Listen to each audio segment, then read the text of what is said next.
जय गुरुदेव जय गुरुदेव जय गुरुदेव जय गुरुदेव। ओम अशरण शरण शरण प्रभुले ओम शरण शरण शरण प्रभुले। ओम जय गुरुदेव जय गुरुदेव ओम जय गुरुदेव जय गुरुदेव। गुरु राखहि जो कोप विधाता गुरु राखहि जो कोप विधाता। गुरु रूठे नहीं को जग त्राता गुरु रूठे नहीं को जग त्राता। गुरु के वचन प्रति तन जाई गुरु के वचन प्रति तन जाई। सपने हूँ सुख मन सुख सिद्धि ताही सपने हूँ सुख मन सुख सिद्धि ताही। ओम जय गुरुदेव जय गुरुदेव ओम जय गुरुदेव जय गुरुदेव। पिया तोरी ऊंची रे अटरिया। अमृतवाणी के इस चरण में परम पूज्य गुरुदेव स्वामी श्री अड़गड़ानंद जी महाराज के शब्दों में उपपद की आध्यात्मिक व्याख्या प्रस्तुत है। इस व्याख्या का संकलन हमने 27 फरवरी 1995 को लमेटाधार आश्रम में जबलपुर की जनसभा में महारुद्र यज्ञ के अवसर पर किया था। पूरी ऊंची रे अटरिया अब देखत चली ऊंची अटरिया जर्द किनरिया लगल नाम की डोरिया चांद सूरज सम दियना बहुत हो ताबिच भूली डगरिया की सैया तोरी ऊंची रे अटरिया अब देखत चली 5-25 3 घर बनी मनुआ है चौधरिया मुंशी है कुतवाल ज्ञान को चौदिसी लगल बजरिया की सैया तोरी ऊंची रे अटरिया अब देखत चली 8 कोठड़िया 9 दरवाजा 10वें बंध की मड़िया खिड़की बैठी गोरी चितवन लागी लग गई झांप झलरिया की सैया तोरी ऊंची रे अटरिया अब देखत चली। कहत कबीर सुनो भाई साधो गुरु के वचन बलिहरिया चतुर लोग मिली सौदा करी है झंकत मूर्ख अनरिया की सैया तोरी ऊंची रे अटरिया अब देखत चली। ये कबीर का एक भजन। कबीर एक सब महापुरुष थे जैसे अनादिकाल से होते आए हैं। सूर तुलसी अनंत योगेश्वर हुए हैं वशिष्ठ विश्वामित्र अगस्त दत्तात्रेय उसी परंपरा के एक महापुरुष थे। और जब कबीर अपनी स्थिति में आए तो लोगों की भीड़ पीछे चलने लगी। तो कबीर अच्छे कबीर महात्मा उनकी वाणी में ओज है उनका दिया हुआ रास्ते पर हमें प्रगति मिली। उनसे ये कल्याण हुआ वो कल्याण हुआ तो कबीर बिगड़ा। क्या कबीर कबीर रट लगाए कबीरा कबीरा क्या करे शोधो सकल शरीर आशा तृष्णा बश करे सोई दास कबीर।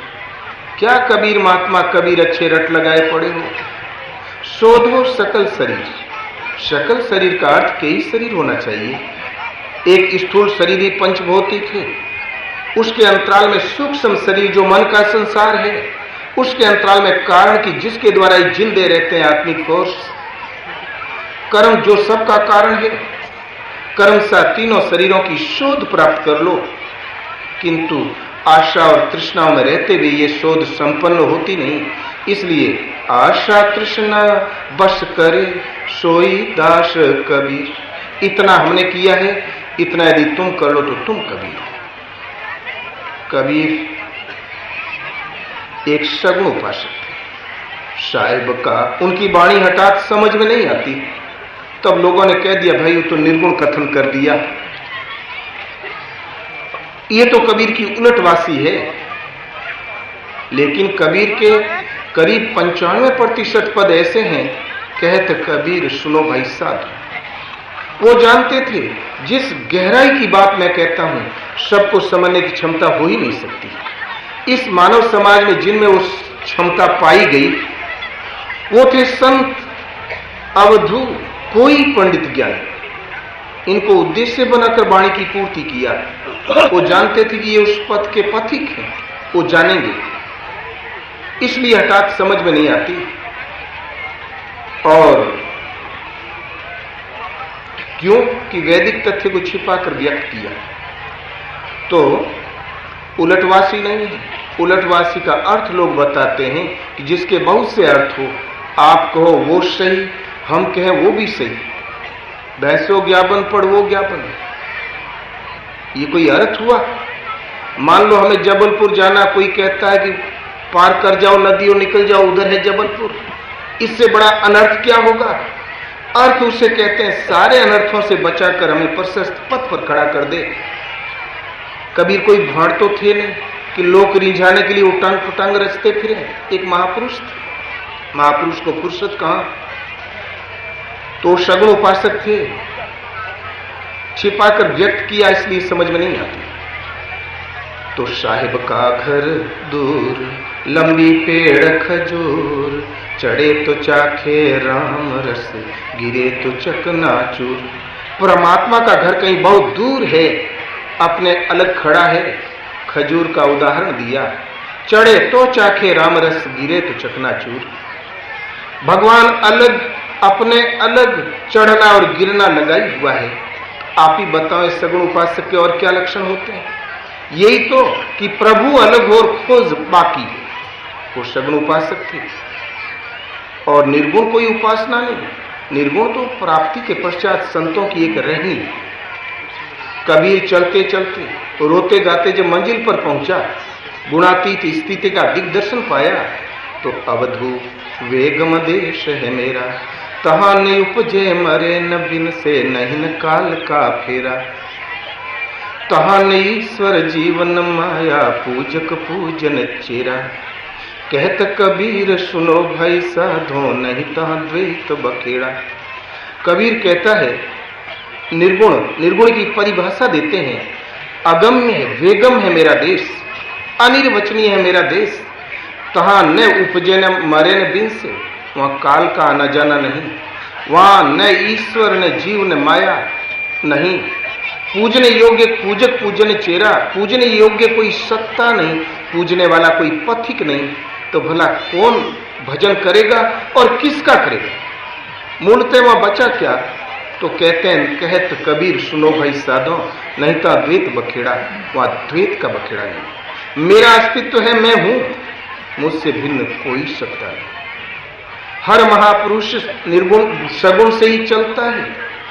और प्राप्ति काल में प्रकृति के 17 स्तंभ तीनों गुणों से अतीत त्रिगुणातीत जो रहनी है वो निर्गुण कहलाता है। वो अद्वैत अभिन्न स्थिति का नाम निर्गुण। सभी जानते हैं तुलसीदास सगुण उपासक थे।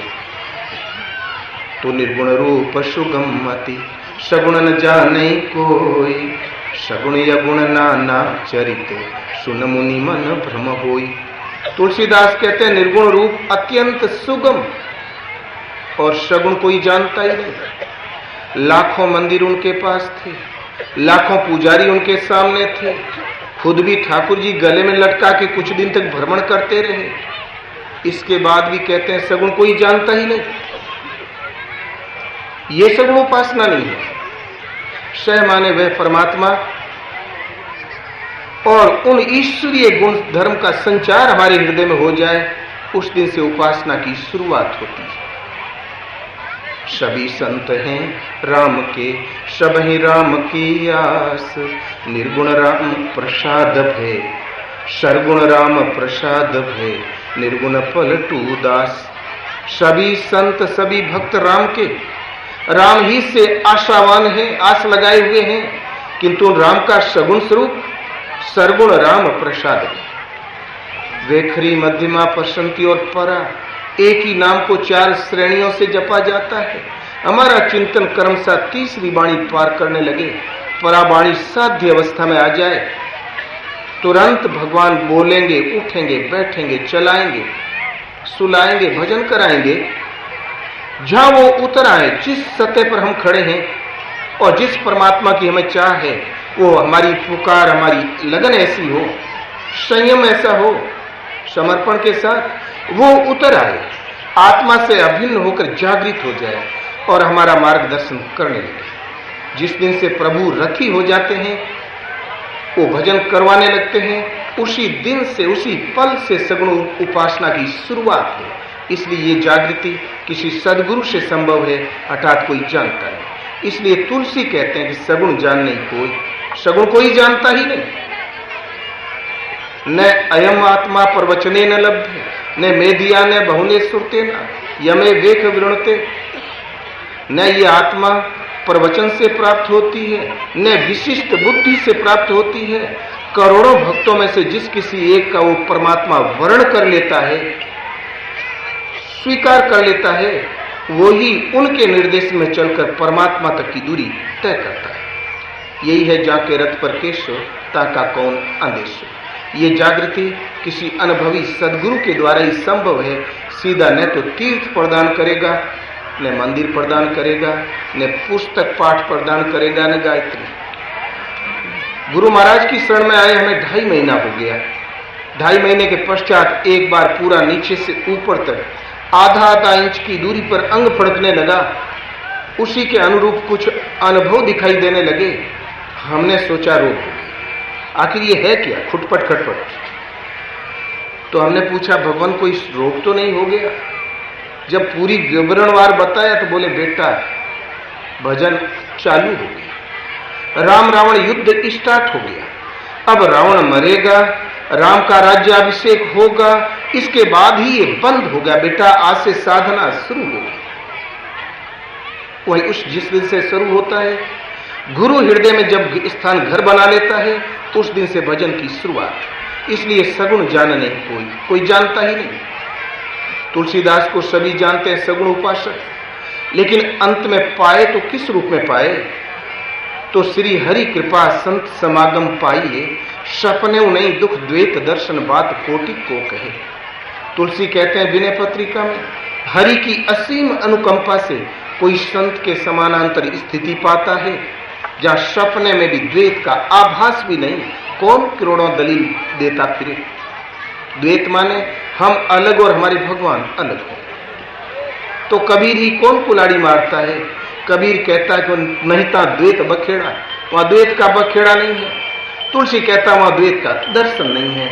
बात तो एक ही हुई ना। जो निज मन परिहरे विकारा, तो कत द्वैत जनित संस्कृति दुख संशय शोक अपारा। कदाचित ये मन विकारों का त्याग कर दे तो द्वैत से उत्पन्न अपार संस्कृति का दुख शोक और संताप भला क्यों रह जाए? जब तक मन विकारों से युक्त है तब तक द्वैत है, मिटा तो सब द्वैत का आभास भी नहीं। और प्रश्न लंबा नहीं करना, शॉर्ट में करते हैं। कबीर के चिंतन का नाम राम था। राम नाम जीव शिव सब प्रगटे, वे ठाकुर वे दास, कबीर और जाने नहीं, एक राम नाम की आस।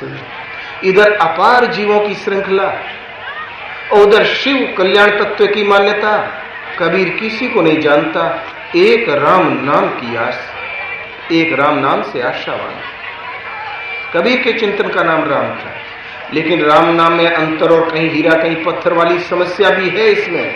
इस पर बल देते हुए कहते हैं कि राम नाम दुर्लभ यति और एते नहीं काम, आदि अंत अरु युग युग राम ही ते संग्राम। राम नाम अत्यंत दुर्लभ, दुर्लभ है तो क्यों झंझट मोल लेते हो? छोड़ो झंझट, क्यों पचड़े में पड़ते हो? तो कहते हैं पढ़ना पड़ेगा, और एते नहीं काम, दूसरी किसी विधि से कल्याण संभव नहीं है। इसलिए आदि माने भजन की शुरुआत, अंत माने प्राप्ति काल, इसमें चाहे युग युगांतर लग जाए, कोटि जन्म लगी रगड़ हमारी, बरूं न तो शंभु न तो रहूं कुंवारी, चाहे जन्म जन्मांतर लग जाए, राम ही सो संग्राम, यदि झगड़ा है तो राम से, यदि राम से झगड़ोगे तो रामत तो पा जाओगे, जीवों से झगड़ोगे तो जीवों के बदले पा जाओगे। इसलिए झगड़ा ही करना तो प्रभु से करो ना, वो कभी रुष्ट नहीं होंगे, आपकी लात वहां तक पहुंचेगी ही नहीं, बल्कि आपके भाव पहुंचेंगे, हृदय के उद्गार पहुंचेंगे कि भला सब छोड़ के मुझसे तो लड़ रहा है। और राम नाम जिन चीनिया झीना पिंजर तासु, नैनने आवे नींदरी अंगन जामे मांसू। कबीर का कहना है राम नाम को जिसने पहचाना, यदि राम राम राम राम इतना ही होता तो पहचानने की क्या बात है, तो सभी जानते। उसकी गहराई, उसके स्वरूप को हृदय में श्वास में जागृत पाया जिसने प्राप्त किया, जिसने पहचाना। झीना पिंजर जासू, उसका पिंजर झीने हो जाते हैं, न तो रात नैनों में नींद रहती है, न अंग में मांस जामता है। विरही को भला भरत की तरह चैन का, जो दशा भरत की है राम नाम के जाप में, वही दशा कबीर के चिंतन की है। कबीर के चिंतन का नाम राम था, वो एक सगुण उपासक थे। कबीर से जब भजन तो प्रभु का ही करते थे, लेकिन किसी ने पूछा हजरत क्या कर रहे हो? बोले मैं उस पिया को मना रहा हूं। प्रियतम मोशन रूठन हो, साईं प्रियतम पति कहकर संबोधित किया। प्रिय उत्तम से प्रियतम, जो प्रीति का सर्वोपरि माध्यम है, एक बार संबंध जोड़ लेने के पश्चात फिर कभी बिछो नहीं होगा, आप कभी नहीं बिछोड़ोगे। इसलिए प्रिय उत्तम कहकर संबोधित किया परमात्मा को। साईं माने मालिक होता ही है। पति, मेरी पत रखो गिरधारी, मीरा ने कहा मेरी पत रखो। एक बार मीरा के पति भोजराज राणा मर गए। संसार में तो व्यवहारिक जगत में सभी को जीना पड़ा है, तो राम मीरा से कहा कि तुम सती हो जाओ। बोले क्यों? बोले तुम्हारा पति मर गया है भोजराज राणा, तो ऐसे पति को क्यों भरूं जो जन्मे मर जाए। मीरा अविनाशी बरो सुहाग अमर हो जाए। भला ऐसे पति का मैं वर्ण ही कब करने गई जो जन्मे और मर जाए, जन्मे और मर जाए। मीरा ने उस अविनाशी का वर्ण किया। हमारा सुहाग, हमारा चूरा, हमारा ललाट सदा अमर है। औरों के पिया परदेश बसे, लिख लिख भेजे पाती, और हमारे पिया हमारे हिये में बसते हैं, नहीं क्यों जाति ने आती। तो पत कहते हैं मेरी पत राखो गिरधारी। पत कहते हैं इज्जत को। बाहर वाले पति के साथ तो जली ही नहीं, फिर भी कहते हैं मेरी पत रखो। पत कहते हैं मर्यादा को, इज्जत को। आज किसी के दो खरी खोटी सुना दिया, इज्जत हल्की हो गई। दो थपड़ा मार दिया, दुगनी हो गई। शादी विवाह में आजकल ऐसा कर्मकांड फैला है, उनको मोटरसाइकिल चाहिए, कदाचित नहीं मिली तो हल्की हो गई। कहीं मारुति पकड़ा दिया तो चौगनी हो गई, और शरीर छूट गया तो इज्जत यहीं रह गई। और नया जा शरीर मिला, नया ही संसार और नया ही विकास। इसलिए संसार सदैव असुरक्षित है। हम 3 दिन के एक पड़ाव पर मनुष्य शरीर में आए हुए हैं। करते बने तो पहचानो अपने आप को, अपनी आत्मा को, और नहीं तो ये तो छूट ही जाए। ये इज्जत तो आई और गई, अंत में भी नश्वर शरीर के साथ सब सोई पुर पाटन। बहुरी ने देखा आई, फिर लौट के कोई नहीं देखता। लेकिन ये आत्मा विशुद्ध, ईश्वर अंश, जीव अविनाशी, चेतन अमल, सहज सुख राशि। आपके हृदय में जो आपका स्वरूप है वो सहज सुख की राशि है, अविनाशी तत्व है, ऐसा अकाट्य है, अशोक्य है, अपरिवर्तनशील है, अमृत स्वरूप है, शाश्वत और सनातन है। आत्मा गीता के अनुसार, मानस के अनुसार ऐसा विशुद्ध स्वरूप होते हुए भी हम बारंबार गर्भवास की यातनाएं झेल रहे हैं, मलमूत्र पीप से सनी हुई अनंत योनियों का भ्रमण कर रहे हैं नीचे ऊपर। इस दयनीय दशा से उबार कर हमें मर्यादित स्वरूप प्रदान करने में सक्षम कौन है? भगवान। इसलिए परमात्मा को पति कहकर, पत रखने वाला होने से पति कहकर संबोधित किया। मेरी पत राखो गिरधारी, पति कहा। इसी आशय का भजन है कि पिया तोरी ऊंची रे अटरिया अब देखत चली। कोई भजन चेतावनी का है, कोई भजन साधना काल का है, कोई भजन उस स्तर का चित्रण है जहां विद्या सिद्धियां, ईश्वर का दरबार झलकने लगा, ईश्वर की विभूति झलकने लगी। राम प्रताप समुझ कपि कोपा, सभा माज पन कर पद रोपा। अंगद को प्रभु का प्रताप झलकने लगा तो रावण को उसने कुछ नहीं समझा और कामयाब। कबीर को भी प्रभु की महिमा झलकने लगी तो पिया छोरी, इस स्तर से भजन है पूर्ति पर्यंत का। जब से प्रभु की महिमा, प्रभु की विभूतियों का दिग्दर्शन होने लगा, इससे लेकर स्थिति पर्यंत का चित्रण है इस भजन में। तो पिया तोरी ऊंची रे अटरिया अब देखत चली। भगवंत आपकी अटारी ऊंची अब देखत चली। केवल अटारी दिखाई देते हैं, भगवान वो भी नहीं। प्रकृति पार प्रभु सब और वासी, सतचेतन घन आनंद राशि। प्रकृति है नीचे और परमात्मा है ऊपर। प्रकृति से उपराम आपका निवास है, आपका निवास आकाशवत है, संकल्प विकल्प से रहित शांत सम में है। अब देखत चली, प्रभु आपकी अटारी दिखाई देती है, आपका निवास दिखाई देता है, लेकिन चलना बाकी। मान लो वहां हम आगे आश्रम दिखाई ही पड़ गया तो क्या पूर्ति हो जाती है, जब तक कि अंदर प्रवेश करके दर्शन नहीं कर ले। तो भगवान आपकी रहनी आकाशवत, आपकी रहनी प्रकृति के पार है। अब देखत चले, अब वो आपका निवास दिखाई दे रहा है, लेकिन चलना शेष है। अब और तब में पूर्व पश्चिम का अंतर। किसी कन्या का जन्म, कन्या की शादी जब हुई, समय आया तो कहीं घर अनुकूल नहीं, घर मिला तो वर अनुकूल नहीं, वर भी मिला तो समधि रूठ गए। हमको मोटरसाइकिल दो, हमको मारुति दो, हमें साइकिल दो। किसी तरीके से बीघा बिस्वा बेच के कन्या के हाथ पीले करते बन गया, तब भी समधि ऐंठ गए। हमारे साथियों का स्वागत कम हुआ। किसी तरीके से 10 कदम विदा करते बन गए तो बोले यार अब कहीं जान में जान आई।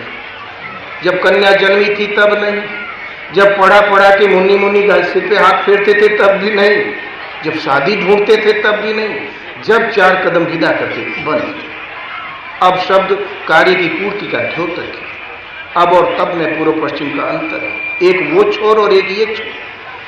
खेत की मेड़ पर खड़े थे, साधारण की सी बात में तकझक हो गई, लाठी चल गई, चले झूठे सच्चे मुकदमे, कोर्ट में गए, हाई कोर्ट गए, सुप्रीम कोर्ट गए, किसी तरीके से प्राण बच गए।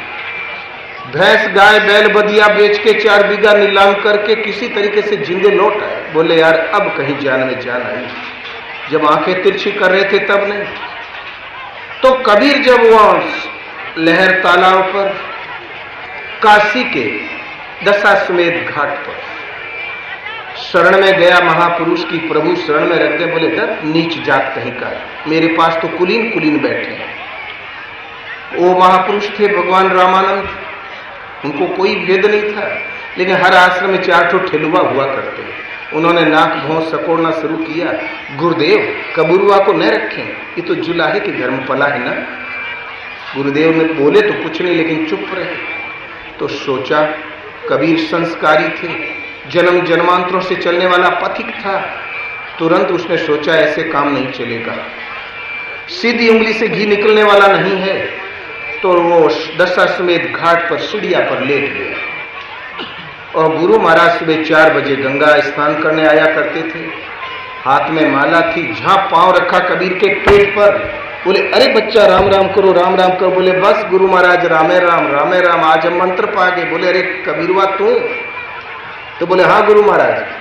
बहुत खुश हुए, छाती से लगाया, उसको ब्रह्म विद्या का उपदेश किया। और रामानंद के पवित्र शिष्यों में से 3 ही 4 निकले, कबीर, रैदास, विशुद्धानंद ऐसे, और विठल पंत जिनके शिष्य हुए हैं, संत ज्ञानेश्वर उनके पुत्र हुए। बस। तो जब सीढ़िया पे पढ़ के और भीख मांग रहा था, मंत्र की कृपा की याचना कर रहा था, तब नहीं। रास्ते में माया महाठगनी हम जानी, जब माया से भयभीत था तब भी नहीं। अब एक इस तरह ऐसा आ गया चिंतन का कि भगवान आपकी अटारी में देखत चले, आपकी रहनी आकाशवत है, प्रकृति से पार है। अब इस अटारी तक दूरी आपने कैसे तय किया, उपाय क्या है, क्या हम भी चल सकते हैं? इस पर कहते हैं, तो ऊंची अटरिया जर्द किनरिया, आपकी अटारी आकाशवत, प्रकृति पार है, तो वहां तक की दूरी कैसे तय किया? जरद किनरिया, जरद कहते हैं योग को। योग अति सूक्ष्म है, वो वाणी का विषय नहीं, चिंतन में अनुभवजन्य प्रक्रिया है। तो योग अत्यंत सूक्ष्म है, और जरद किनरिया, वो योग का किनारा पकड़कर लगल नाम की डोरिया, उस योग का सहारा लेकर, योग के कई अंग हैं, सारे अंगों को भली प्रकार अनुष्ठान करके अत्यंत जरद, अत्यंत सूक्ष्म पथ है, उस पथ का आश्रय लेकर, योग में तो बहुत से अंग है, लेकिन प्रमुख अंग है नाम जप। तो लगल नाम की डोरिया, नाम में सूरत की डोरी लगाकर हम यहां तक की दूरी तय कर लेंगे। अटारी के करीब पहुंच गए, और जहां करीब पहुंचे अटारी दिखाई देने लगी तो कुछ विघ्न आए। चांद सूरज सम दियना बहुत है, ताबिच भूली डगरिया की सैया तोरी, ऊंची रे अटरिया अब देखत चली। जहां करीब पहुंचे तो चांद और सूरज के समान बहुत से दीपक दिखाई पड़े, उनके चकाचौंध में रास्ता भटक गए। आप घोर अंधेरे में है, कोई दिया दिखा दे, आप रास्ता पा जाए। कबीर करीब पहुंचा तो चांद और सूरज के समान दिव्य दीपक दिखाई पड़े, कबीर रास्ता भटक गए। भला ये कौन सा दीपक?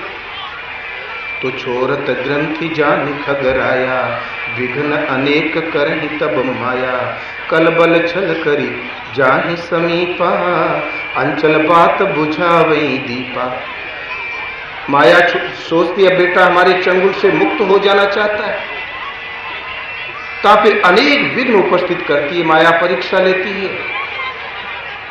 कल बल छल करी जाए समीपा, कल करेगी, बल करेगी, छल करेगी, और इतने पर भी बेटा चंगुल में नहीं फंसे तो रिद्धि सिद्धि प्रेरण बहु भाई, बुद्धि लोभ दिखावई जाए। वो रिद्धियां प्रदान कर देगी, यहां तक कि सिद्ध बना देगी। और जहां स्पर्श किया तो छूटी न ग्रंथि मिटासो प्रकाशा, बुद्धि विकल भई विषय बतासा। जो दीपक दिखाई पड़े वो भी बुझ गए, और बुद्धि विषय रूपी वायु के झोंके में विकल हो गई, और वो अटारी का दिखाई देना बंद हो जाता है।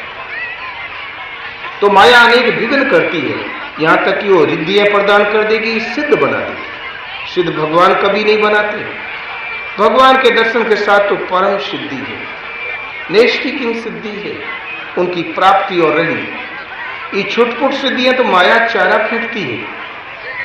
माया रिद्धि सिद्धि प्रेरई बहु भाई, चारा फेंकती है उन रिद्धि और सिद्धियों के चकाचौंध में। जहां साधक फंसा ता छूटी ने ग्रंथि मिटासो प्रकाश, यही दीपक है। इसमें भूले मूढ़ न चतुर नर, बड़े बड़े चतुर भूल जाते हैं। इन्हीं दीपकों के चकाचौंध में सिंगी ऋषि भूल गए, पारासर भूल गए, सिद्धियों के झांसे में दिन का रात बना दिया पारासर ने। बैठी हुई गंगा के बाढ़ के प्रवाह में नाव स्थिर होगी, बालू प्रकट हो गई, लेकिन दुर्जय शत्रु को नहीं जीत पाए। इतनी बड़ी सिद्धियां तो थी। तो इसलिए ये रिद्धियां सिद्धियां मान सम्मान, ये चांद और सूरज के समान आकर्षित करने वाले दीपक दिखाई पड़े। ताबिच भूली डगरिया, इन्हीं के चकाचौंध में साधक भटक जाता है। जहां साधक ने स्वीकार किया कि हमारे द्वारा हो रहा है, तहां ग्रंथि भी नहीं छूटी, प्रकाश भी मिटा। माया पतित करने भर की सामने आती है, कहो सदा मिले तो नहीं। तो पिया तोरी ऊंची रे अटरिया, अब देखत चली। जब हमें ज्ञान है कि धोखा है, ये जो प्रकाश दिखाई दे रहा है ये क्षणिक है, ये माया का फेंका हुआ जाल है, तो साधक संभलेगा, पार हो गया। और भगवान आपकी रहनी आकाशवत है। चित्त भजन करते करते संकल्प विकल्प से रिक्त शांत सम, जब तक आकाश कहते हैं पोल को, आकाश कहते हैं शून्य को, चित्त में जब भजन में बैठो तो संकल्पों की लहर पैदा हो जाती है। वो लहर शांत हो जाए, सम स्थिर चित्त टिकने लगे, तुरंत प्रकृति का संबंध टूट जाता है, परमात्मा के धरातल में पांव पड़ जाता है और अटारी दिखाई देने लगती है। इसी का चित्रण है। अगले पद में कहते हैं कि ये सौदा सबके लिए सुलभ है कि आप ही पाए।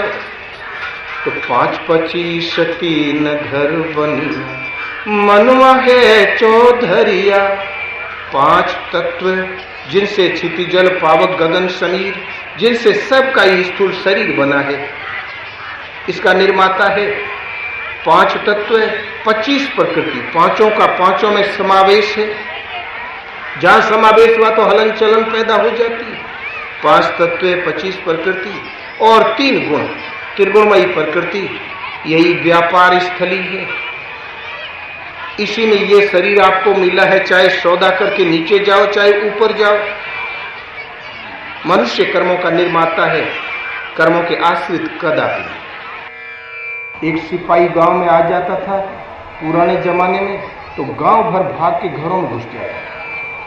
तो मुंशी और कुतवाल जो शहर का कंट्रोल करने वाला था, तो इस व्यापार स्थली को 5 तत्व, 25 प्रकृति, तीनों गुणों को और इनके चौधरी मन को संयमित करने की क्षमता है। तो ज्ञान में, ज्ञान एक ईश्वरीय अनुभूति के संचार का नाम है। ज्ञान हरि प्रेरित है, इसके विपरीत है तो अज्ञान। एक अलग प्रश्न है। तो ज्ञान का मुंशी है, कुतवाल है, और सबके अंदर उस ज्ञान का सूत्रपात है। 34 लगल बजरिया, हम ही पाए हैं ऐसी बात नहीं, आप लोग भी इसमें से वो सौदा पा सकते हो, ईश्वर की अटारी का दर्शन और प्रवेश। भगवान आपकी रहनी आकाशवत है, प्रकृति पार है। अब देखत चली, अब अटारी तो दिखाई देती है लेकिन चलना शेष है, जब तक कि मिल न जाए। अगले पद में कहते हैं 8 कोठड़िया 9 दरवाजा, 10वें बंध की मड़िया। अष्टधामूल प्रकृति, पीछे जो प्रकृति का चित्रण है उसका शॉर्ट में चित्रण है अष्टधामूल प्रकृति। 5 तत्व और 3 गुण हो गया 8 ना। तो ये 8 कोठड़िया है। 8 कोठड़िया 72 ताला, ताबस जीव घूमे निराधारा। 8 कोठड़िया 9 दरवाजा, ये अष्टधामूल प्रकृति। ये प्रकृति के शुभ अशुभ भोगों को भोगने के दरवाजे हैं 9 द्वारे। 9 द्वारे पूरे देही, 9 दरवाजों वाला जो आपका शरीर है, आंखें देखती है, कान सुनते हैं, जबान टेस्ट करती है। ये 9 दरवाजे, इन दरवाजों से ही उपभोग करता है। और 10वें बंध की मड़िया, ज्ञान के कुतवाल के द्वारा सने सने उत्थान होते हुए अष्टधामूल प्रकृति और इनके 9 दरवाजे, 9 ज्ञाने इंद्रियां जो है, इनको जहां संयमित किया, यहां तक तो साधक का साधना चलेगी। और लगी नाम की डोरिया, नाम में सूरत की डोरी लगाकर हम दूरी तय करेंगे। लेकिन 10वां द्वार है ब्रह्मरंध्र, जिस द्वार से ब्रह्म में प्रवेश पाया जाता है, वो 10वें बंद किवड़िया, उसका किवाड़ा बंद। यहां तक तो साधन साधक को करना होता है। कहां तक कि अष्टधामूल प्रकृति संयमित हो जाए और ये प्रकृति जिन दरवाजों से भोगा जाता 9 इंद्रियों भली प्रकार ये संयमित हो जाए ज्ञान के द्वारा, नाम जप और सूरत की डोरी लगाने के द्वारा। यहां तक तो साधक का पराक्रम। आगे भगवान मन बुद्धि से परे हम कैसे पहचानेंगे? मनुष्य के पास मन बुद्धि और इंद्रिय आंखें छोड़ के है क्या? उनको कैसे देखोगे? इसलिए भगवान 10वां द्वार है ब्रह्मरंध्र, जिस छिद्र से ब्रह्म में प्रवेश पाया जाता है उसका किवाड़ा बंद। तो भला वो किवाड़ा कैसे खुले? तो खिड़की बैठी गोरी चितवन लागी। गोरी और काली 2 होती। माया के 2 भेद है, विद्या और अविद्या। आपकी चित्त वृत्ति जब विद्या से युक्त है तो गोरी, निर्मल अविद्या से युक्त है तो काली मलों से युक्त मल आवरण विक्षेप से सनी हुई अंधकार के और बढ़ने वाली गौरी माने इष्टोन्मुखी प्रवृत्ति। भजन आप स्त्री हो अथवा पुरुष, शरीर कभी भजन नहीं करता। शरीर तो साधन धाम मोक्ष कर द्वारा मिल गया। इस साधन करने के लिए एक धाम मिला, धाम माने घर मिला, निवास मिला। भजन आपसे अथवा माताओं से जब होगा, तुलसी अथवा मीरा से जब पार लगा तो इष्टोन्मुखी लगन जागृत हुई। उसने भजन कराया तो 9 रूपी लड़की। इष्टोन्मुखी प्रवृत्ति वो गोरी है। इष्टोन्मुखी है तो सचमुच निर्मल है, गोरी है, साफ सुथरी है। तो ये भजन जब होगा तो इष्टोन्मुखी लगन जागृत होगी, वो भजन कराएगी। इसलिए यह नारी संज्ञा दी है। तो खिड़की बैठी गोरी चितवन लागी, तो परमात्मा के ब्रह्मरंध्र 10 इंद्रियों का संयम करके जब ब्रह्मरंध्र पर पहुंची तो वहां टकटकी लगा के लो लगी ही रह गई भरत की तरह। तो लग गई झांप झलरिया की पिया तोरी ऊंची रे अटरिया अब देखत चली। और जहां लो लगाई रह गया, साधक हताश नहीं हुआ, श्रद्धा का तार नहीं टूटा, तो भगवान इधर दृष्टि बनकर खड़े हो जाते हैं साधक में, और सामने स्वयं नहीं समझोगे तो समझा लेंगे और अपनी झांप झालर के अंदर ले लेंगे, अपने में समाहित कर लेंगे। कुछ दूरी ऐसी है ईश्वर पथ में जो भगवान खुद ही इधर दृष्टि बन के सामने स्वयं खड़े होकर तय करते हैं। तो जहां किसके जगह लो लगी ही रह गई, चितवता ही रह गया, गोरी चितवन लगी कि प्रभु अब क्या दे, लो लगी ही रहेगी, श्रद्धा का तार नहीं टूटा। तो कुछ धक्का धुक्की देके भगवान अपनी झांप झालर के अंदर कर लेते हैं, 10वें गेट के अंदर कर लेते हैं, ब्रह्म से संयुक्त कर लेते हैं, अविनाशी स्वरूप आत्म स्वरूप की स्थिति दिला दे प्रदान कर देते हैं, जिसके बाद कुछ पाना शेष नहीं। अंत में कबीर कहता है कि ये सब मिलता कहाँ है सौदा, कैसे हम श्वास को पकड़े, कैसे संपूर्ण योग विधि सीखें, कैसे ज्ञान का संचार हो, कैसे नाम में सूरत की डोरी लगे, इसकी जागृति का स्रोत क्या है। तो कहत कबीर सुनो भाई साधो, गुरु के वचन बलि हरिया। सदगुरु के वचन पर बलि चढ़ जाओ, अपना बल हार जाओ। बल जानते हो, अपबल, तपबल, बाहुबल, चौथा है बल दाम। आजकल सेठियों का नेताओं का वह बल, असुर किशोर कृपाते सब बल हारे को हरि नाम। अपना बल, मैं ज्ञानी हूं, ध्यानी हूं, मैं योग्य हूं, मैं पढ़ा लिखा, हार जाओ। गुरु के चरणों में उनकी वचन पर डट जाओ। गुरु की आज्ञा उल्लंघ के जो नरकाहू जाए, जहां जाए तहां काल है, कहे कबीर विचार।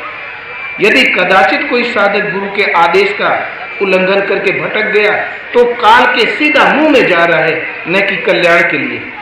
बहुतों को भ्रम होता है हम भजन कर लेंगे, एक धोखा हो जाता है।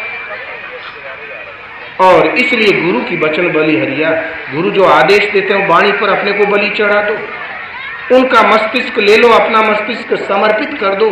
हम बलि चढ़ गए, हम कट गए और वो बच गए। तो गुरु के वचन बलि हरिया, लेकिन वो बलि चढ़ने वाले हजारों में एक होता है।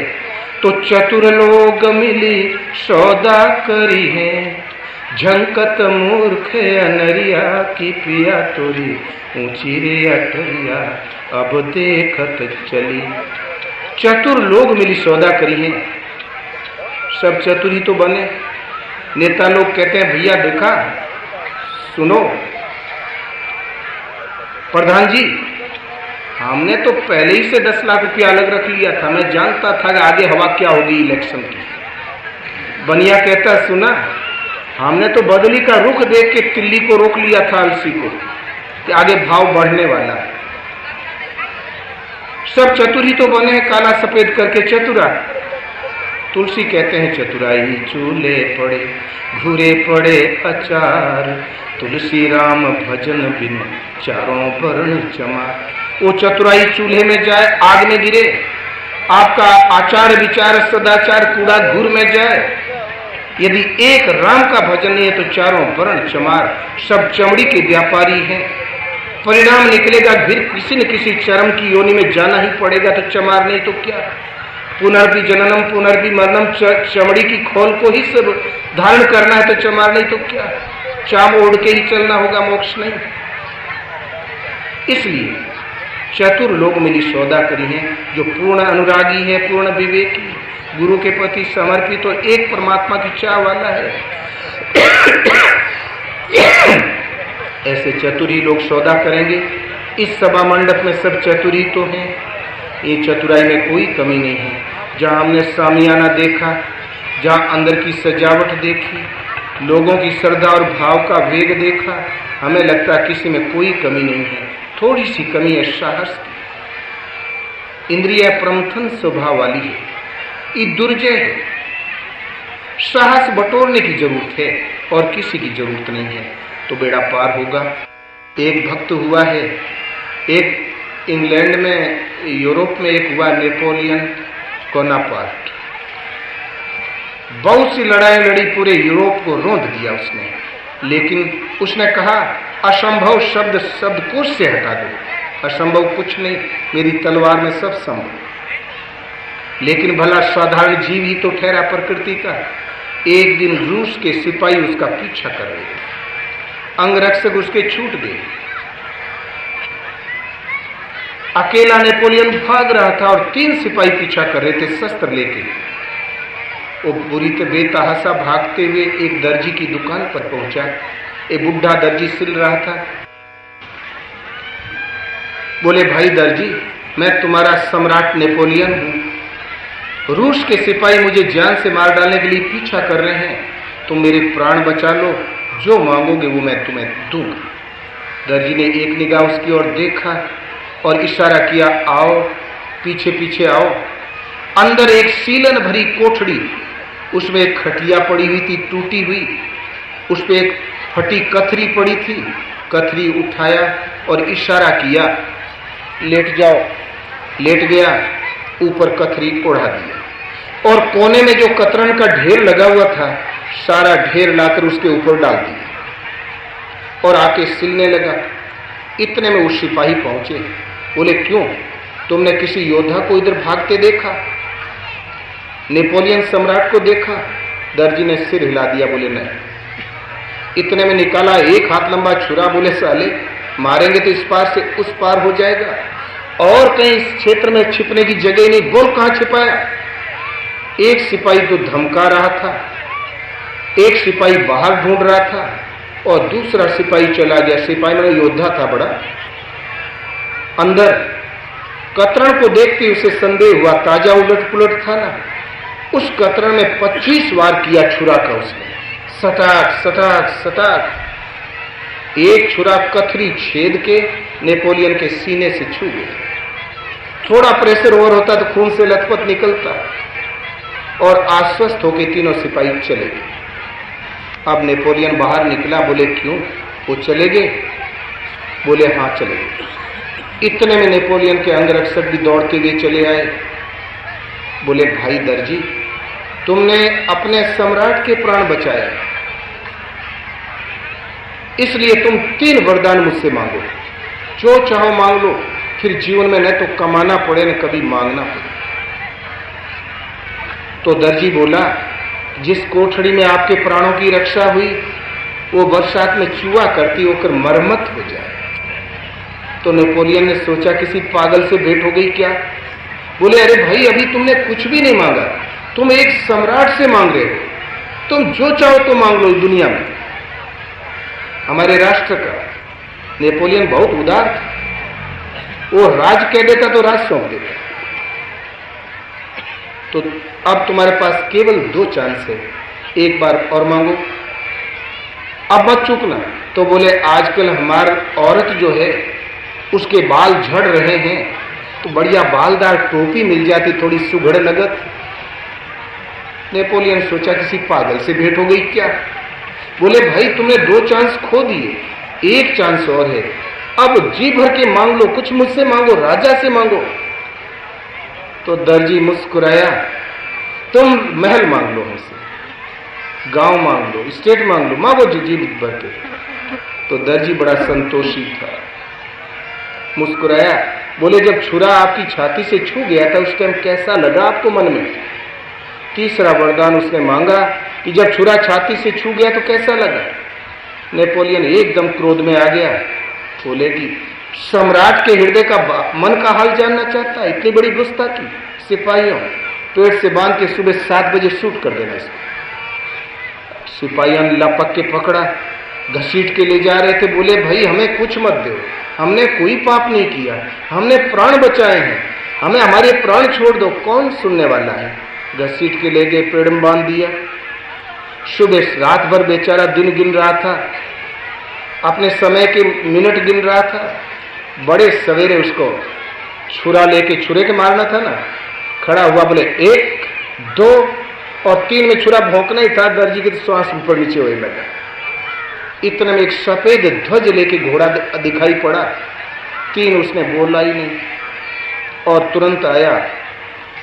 घुड़सवार उतरा, पत्र नेपोलियन का निकाल के दिया, उसको खोल दिया। बोले भाई दर्जी, तुम्हारे घर की मरम्मत हो गई, टोपी तुम्हारी औरत के पास पहुंच गई, और जब मौत का छुरा मुझे छाती से छू गया था उस वक्त मुझे अपने मन में कैसा लगा, अब तुम समझ गए होंगे कैसा लगता है। अरे वो तो मन की बात कोई कैसे समझाए, घायल की गत घायल जाने, जो कोई घायल हो। तो अब तुम समझ गए, जब छुरा दर्जी को छू गया छाती में तब न समझ में आया कैसा लगता है, अब तुम समझ गए होंगे। बड़ा हाजिर मस्तिष्क था।